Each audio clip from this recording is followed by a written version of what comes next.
with words. With words, not the word, that for years I had heard. To love the Lord God with all that's within. But like every soul, where I begin, is not loving my God more than my sin. She was beautiful, usable, a delight to my eyes, but love the Lord God with all your heart, soul, and mind. But mine was filled with gold stolen from hills, that once they were mine, left me twisted, confused, and miserable inside. I built this kingdom stone by stone. Words from movies, books, and my own romantic whims and imaginations, fleshly desires and contemplations, and I was the king and Lord of this nation.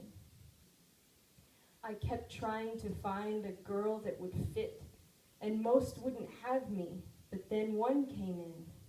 My soulmate, my other half, my crowning queen.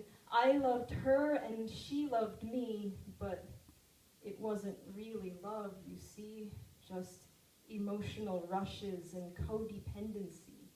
And all the red letters written on these pages were lost between sheets of less than amazing nights of euphoria, followed by conviction of the spirit I was grieving by not living as a Christian.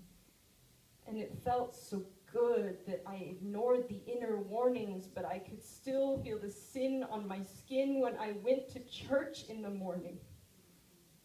But I wanted to believe that I wasn't in the wrong, that I could still be king and love the Lord my God. So I hung on the words that the world said were good, that a God who is love must accept every love.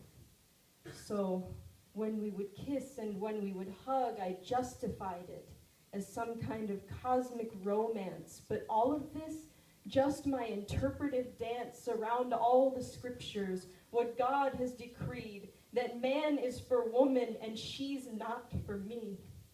But I chose not to see it. So when I proposed, what I didn't know is that I was taking God off of the throne of my soul, my deep self, from before I was birthed, when he wove me together in the depths of the earth.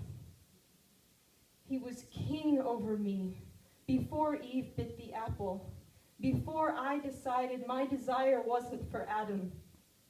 He was king when I chose not to love him the most.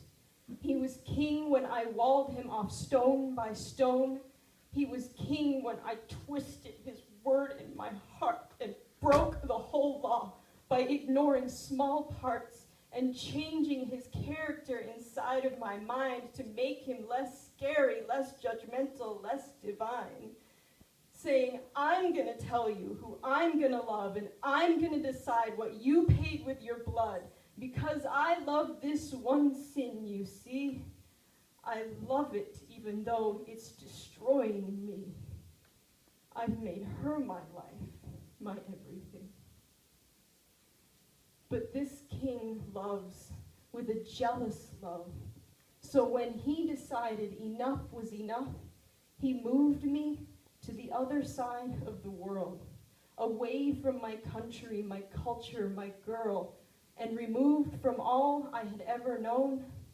We broke it off, and now alone the king could take his rightful throne, and by his power, stone by stone, I had to watch my kingdom fall.